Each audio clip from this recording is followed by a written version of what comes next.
Hey everybody, it's Paul Yeager, and this is the MTOM podcast, a production of Iowa PBS and the Market to Market TV show.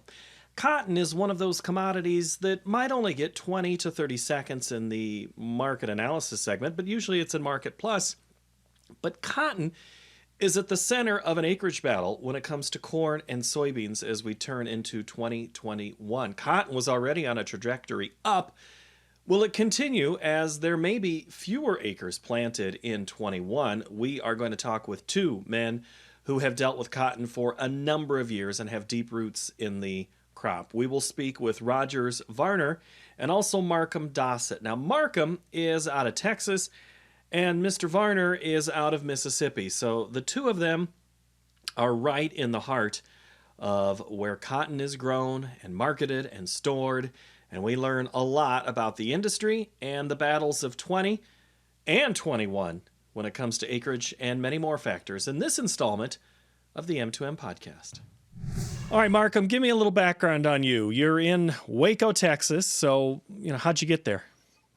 My family came to Waco in 1868 after the Civil War. We had been from Mississippi. That's the sleeper side. The Dossett side came in to Texas from Mississippi in 1899. My great-grandfather, A.J. Dossett, was working at the cotton compress in Meridian, Mississippi, and came to Texas to buy the cotton compress in Cameron, Texas, 50 miles south of Waco. Then later, over the next 50 years, and he died in 1921, but then his son and brother-in-laws and cousins, we owned 25 cotton compresses from Quanah, Texas on the Red River all the way to Galveston. Now you got to remember, hold on, before I let you tell more of your story, you're going to have to define some things. Compress, is that similar to like a co-op that I would have here in grain country? No, the way that cotton used to be done, and is no longer done, is that the farmer grew the cotton and then took it to the gin. The gin took the seed out of the cotton and made it into what's called a flat bale, which weighs 500 pounds. They're 500 pounds or within plus or minus 20 pounds. Then that went to a warehouse, which also had a compress. And they were stored in the warehouse until they got a shipping order. That might be in 2 weeks, that might be in 9 months. Once you get the shipping order, they take the bale and they compress it into half of the normal size. The height and the width stay the same, but the other dimension, the depth of it, changes by half, from 48 inches to 24 inches. When you put cotton on a railroad car, which is the way that 90% of all cotton was done for 80, 90 years, you can never surpass the weight restriction of the car, but you do run out of capacity, volume. So by compressing the bale, which takes 1 million pounds of pressure per square inch and a huge cotton press, steam powered, you can put 150 bales on a railroad car. So our family was never in the ownership of cotton business because the compress rarely owned any cotton. That was owned by the farmer, but we warehoused it for the farmer or for the government if it went into the loan.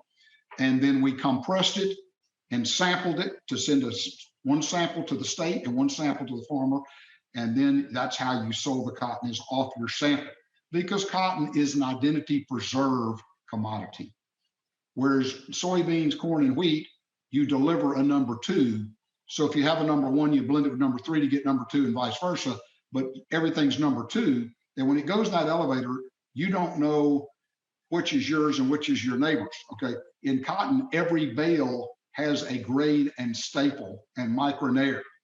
And therefore every bale has a 6-digit number. In the old days, now it's much more complicated on it, and that you buy each individual bale because of the grade and staple, grade being the color, staple being the length of the fiber, micronaire being the strength of the fiber. So it's an identity preserve. So that's very important that each bale be handled specifically and is sold, and can be a buyer, a shipper / buyer may buy 500 bales out of a warehouse, and it may be from 30 different farmers. He may be buying 5 from this guy, 10 from this guy, because he's evaluating each bale on its grade, staple, and micronair. So anyway, we were in that business for 100 years, and I went down to the New Orleans Commodity Exchange in 1981 when they restarted trading cotton and started trading cotton. My grandfather had been a cotton trader on the New Orleans Cotton Exchange till they closed it down in 1962. So there's a lot of history there for you. I think you told me the other day when we talked, you called it aristocratic. What did you mean by that? I said it's an aristocratic fraternity. The people in the cotton business are an aristocratic fraternity. It is a small commodity compared to corn, wheat, beans, and stuff like that. It's more like rice. It's a small deal that's only in a few states. Texas is #1 in the nation in cotton production. Mississippi used to be #2, but now Georgia's #2. But you used to have short staple cotton in Texas and then longer staple cotton out of the Mississippi Delta and the better lands. And you make shirts and nice clothes, linens out of long staple cotton, and short staple cotton is made for t-shirts and underwear and blue jeans. So now with the new technology at Texas Tech and Texas A&M, we are growing longer staple cotton in West Texas. And you can get as good a staple cotton out of West Texas as you can out of the Mississippi Delta or Georgia. And the reason it was short staple before is you could not make a strong cotton plant that could withstand the bad, horrible weather and windstorms in West Texas and have long staple. But now through technology and genetics, we now make a longer staple cotton that has a plant that withstand the high winds and the brutal weather of West Texas. You're in your office there in Waco. You follow the market extremely closely each and every day. Give folks a sense who may not follow it on as close a basis as you. What happened in 2020? It was one of those commodities that had a very deliberate step higher. Why? Well, there are two, three people that are the big buyers of cotton, U.S. cotton and cotton in general, and that is China, one of the biggest producers in the world, but also a big consumer. Just like soybeans, one of the biggest producers in rice, but also one of the biggest consumers in the world, importers. And then you have Turkey, which has some good mills where we sell a lot of cotton. And then you have Pakistan that does some, but they also produce a lot of cotton. So cotton is, we're back to the aristocrat fraternity idea.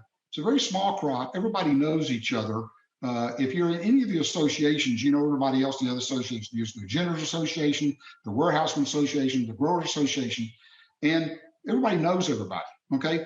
It's a crop that you plant because you always planted or because you love it. It is hard to plant, hard to maintain, hard to grow. It's easily to be disappointed by the weather. And when you only have limited export customers like China and Turkey, it's easy to be frustrated on the export side by bribes from other countries that are producers in, say, South America or wherever else. So but people that grow cotton are going to grow cotton because they're not going to switch out every year. If they grow it now, they've got to make a decision to buy a $300,000 picker.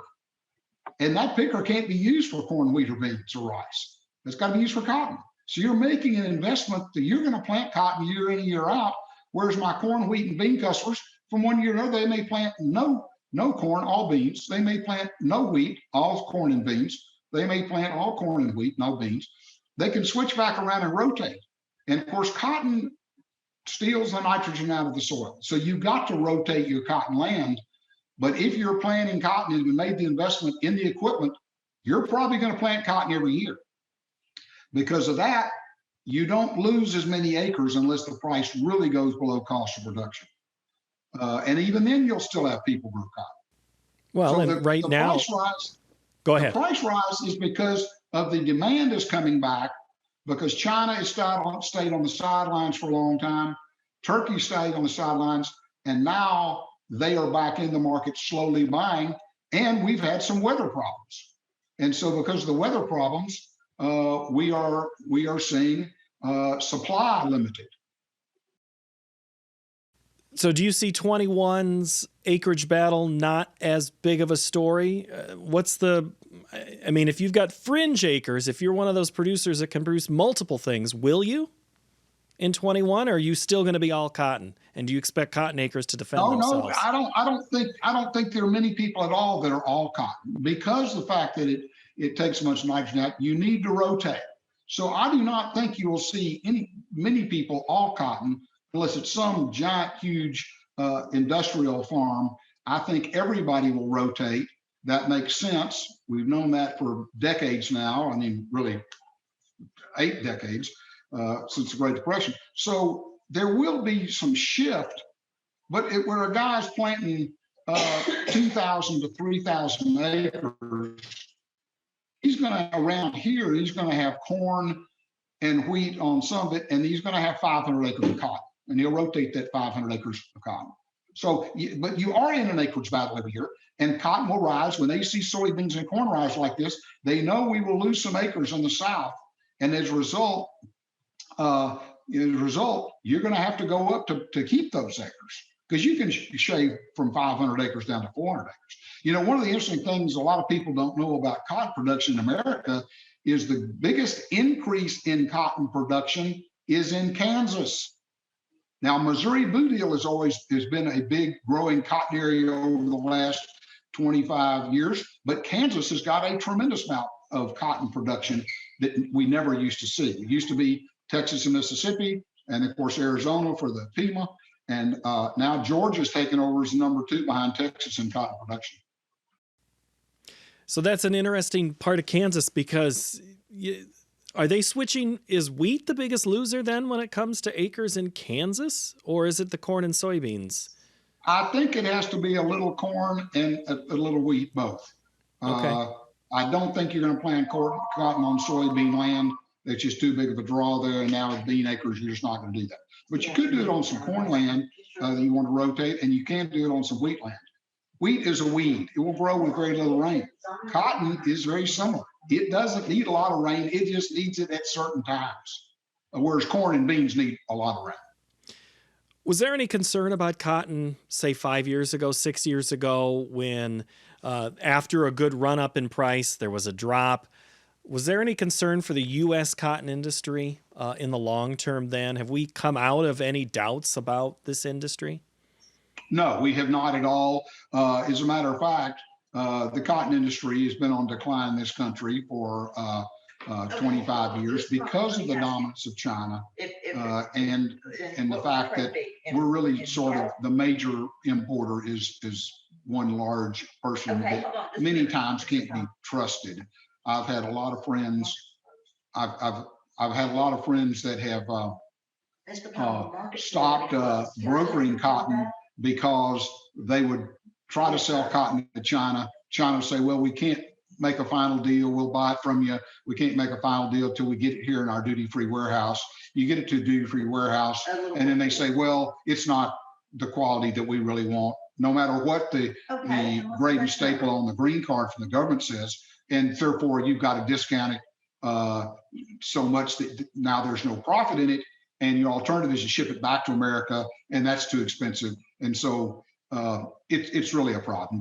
Cotton has been on decline. But again, aristocratic fraternity, and there are people that are going to plant cotton, but it's just not something that new people are getting into if they're trying to maximize profit. A young man trying to maximize profit right away, he's going to plant corn and beans if he can. Now in Texas, you can't plant beans. You can plant corn and wheat, and but there will always be some cotton acreage. You mentioned corn in Texas, and you're just a couple of weeks away from some starting to plant corn. Do you think more folks are going to plant corn or soybeans just on those two crops, given what the market has done here in the last few weeks? Texas represents about 10% of the nation's corn production, as opposed to the I states where you are that are 50, 60%. We're about 10%, Oklahoma about 10%. And corn, of course, prices are profitable now for the first time in many years because we had the tariffs. But yes, corn production will be up, but cotton production probably will be up some too. Wheat will probably be the loser in the corn-wheat battle there, and maybe a little bit of cotton, wheat acre go to cotton. But yes, corn will be here. We don't have the option of soybeans in Central Texas There's some soybeans grown up in the Red River Valley near Texarkana, and there's some grown in the Texas coast, but that's not an option. It's not wet enough here. We average about 32 inches of rain a year, and you just can't do well with beans with that kind of moisture. So corn acres will be up. It used to be when I was growing up, and I'm in my mid 60s, that everything was milo around here because we have a big chicken industry, and that they wanted milo. And then we had the sugarcane aphid came and kind of destroyed the milo, but we also had a major premium for corn. And so people plant corn if they think they can get away with it, and we do plant the last week of February. We plant corn the last week of February. We plant milo the second week of March. So if you get to the second week of March and haven't gotten planted, a lot of people may go to milo, but then you have to spray for the sugarcane aphid. And by the time you've sprayed twice, your profit's gone. So yes, we'll be planting here in about 5 weeks. All right, Markham, final thing here. As you look to 2021 immediately, what do you see as an outlook for price for those producers and just overall health and state of the cotton industry? Well, the cotton industry in central Texas is seeing a resurgence. The majority of the cotton business has moved to the Lubbock High Plains area, and still there's a lot of cotton in the San Angelo Southern Plains area. There was a lot of cotton in Harlingen for many, many years. That's the first cotton in the nation to come off and be harvested. But you have hurricanes down there in August, and so many times people have had a beautiful cotton crop only to have it devastated by a hurricane. So you're very vulnerable down there. So I would say that Harlingen, where it used to be 20% of the 20 to 25% of the Texas cotton crop, it's now probably 10 or 15. And the vast majority is in the high plains around Lubbock and the southern plains around San Angelo and that area between San Angelo and Lubbock. Central Texas was the cotton, i.e. Waco, was the cotton capital of the world in 1920. And we have the Brazos River here that was navigable all the way to the coast, down to Houston. We had fertile land. The Brazos River bottom is very much like the Mississippi Delta, wonderful black land, good, perfect for cotton. But cotton really went down here for about 20 years. And about 10 years ago, it started coming back as a crop rotation, and weather started being more amenable to growing cotton. But the gins that I do business with have seen a big resurgence. And in Central Texas, it is coming back as a crop.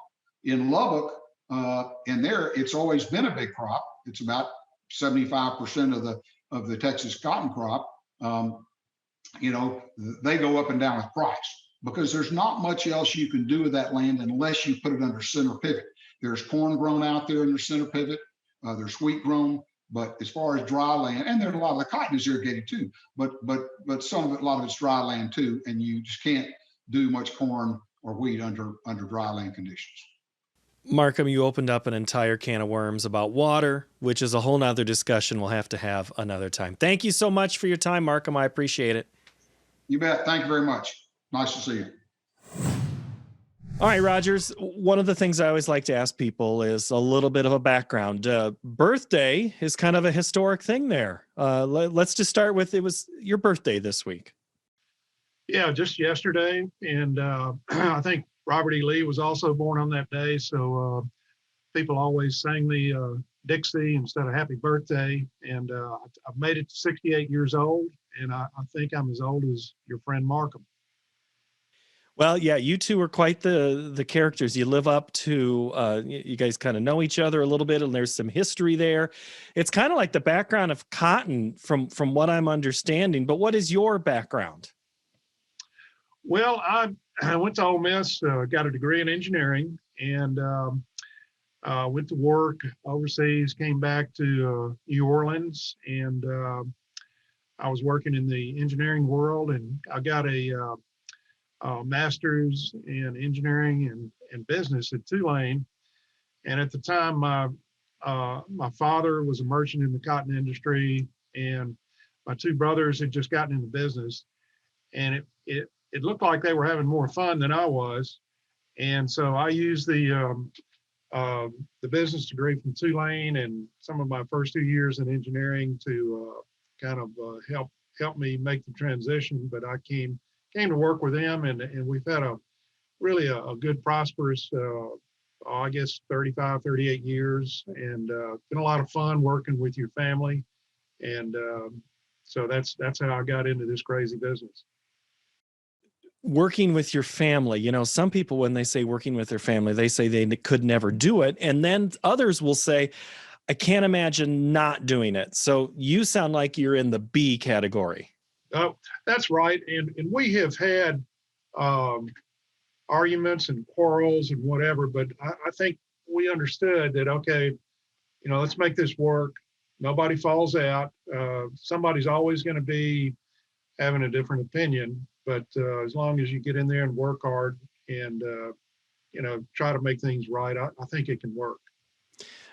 How would you describe the state of agriculture in Mississippi? I mean, we know as a Delta state that there are certain traditions, just like you always think about an I state just being corn and soybeans. There's more to it than that. But with you being such a difference of north to south in just how much different those climates can be, what's the crop makeup? Well, we're in the Delta, and that would be the northwest part of the state. And for sure, it's probably the most, the best soil in the country. And some people say it may be the best in the world, just depends on maybe the Nile River Delta or a couple of other places. But for sure, we are blessed with good soils. And so that's where the majority of the agriculture is in Mississippi. It's in the northwest part. And as far as the state of agriculture, this year it's turned out to be magnificent because of the increase in prices. And so we're going into next year with a lot of optimism and hope. And I think there's going to be some good rewards at the end of the year. From an outside perspective, when you stare at the 2020 mark, the chart, the mark of it has been on a steady increase. Why was it steady and not as volatile as maybe it's been in the past or other commodities have been? What was the underlying current that kind of kept that on a steady march higher? Well, I think the main thing is that during this entire rally, not only in cotton but in the other ag markets, the dollar has gone down, and we've had a lot of speculative fund money that have come into the markets. At the same time, we've had better demand. There's a lot of anticipation of demand for commodities being better once the corona or the COVID situation is over. And we've had some bites from Mother Nature to cut into the crop. We seem to be in West Texas about every other year. We're in a drought, and West Texas has been in drought, and they're still in drought. And then, as you recall, last summer, it seemed to be from mid-July all the way into mid-October. The rest of the cotton producing states were hit with one hurricane or one tropical storm after another. And while none of them took huge chunks off the market production, they did whittle away. And so from last, what I thought was a 20 million bale crop back in May, Mother Nature has cut 5 million bales off of that. And that is a huge amount. That's a fourth of the production to cut off of our potential. So you have a reduction in the crop, and that's what happened in corn and soybeans. Big commodity crops. China, you mentioned a little bit, or maybe I didn't hear China there. What was the global demand, or is it a domestic demand that pulls on this crop? It's both, and there's a couple of ideas or theories about China, and one, it's it's hard to put your finger on, but over the last year or so, maybe due to political reasoning, China has been backing away from buying as many U.S. treasuries as before. And so the theory is that there's so much money that goes into treasuries that if they stop buying as much, then just a little bit of that money, if it sloshes over into our markets, it drives our markets crazy. And we saw during 2010, 2011, a few years after, that China can easily buy and store commodities on a whim or on a government mandate. And cotton is a lot more easily stored than some of the grain markets. It does not deteriorate as fast. And so there's that theory that China is buying more cotton because they're not buying as many treasuries. Plus, they've got to satisfy the first part of the what they call the phase one trade deal. They're behind. And then China has gotten into a rift with Australia, and Australia had I believe had said some things publicly about China's making military installations in the South Sea, mistreating their Uyghurs, and so China hits back at that, and they banned imports of Australian cotton and a couple of other commodities. I think one is beef. I forget what the other one is. But at the moment, we're seeing robust demand from China due to 2 or 3 different reasons. As you go into 21, do you see the industry having more headwinds or tailwinds? Or is it going to be choppy seas? Let's use a sailing metaphor. Well, I look at the balance sheet first. I'm a balance sheet guy, and you like to try to calculate the production based on the yield, the acres. Then you take a look at the consumption and what we're going to do. I look at the cotton balance sheet, and it's gone from being extremely burdensome back in May to being what I would call adequate today.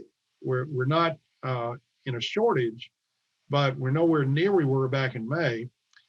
And I think the price on the new crop at 77, 78 cents, it would be considered an inducement to plant if it was not for one other thing, and that would be the prices of the other row crops. And once you get out of West Texas, and let's just start at the Louisiana border with Texas, that would be the Sabine River. Basically, all the states east of the Sabine River plant cotton and have alternatives. But the areas of West Texas, Kansas, Oklahoma, Arizona, California, they don't. They either plant cotton or they don't know what to do. So anyway, we've got a good price going in, and we got 2 variances or variables out there. One is the drought in West Texas, and West Texas has the highest density of acreage in this country for sure. And nobody really knows if we're going to get enough rain to plant those Texas crops.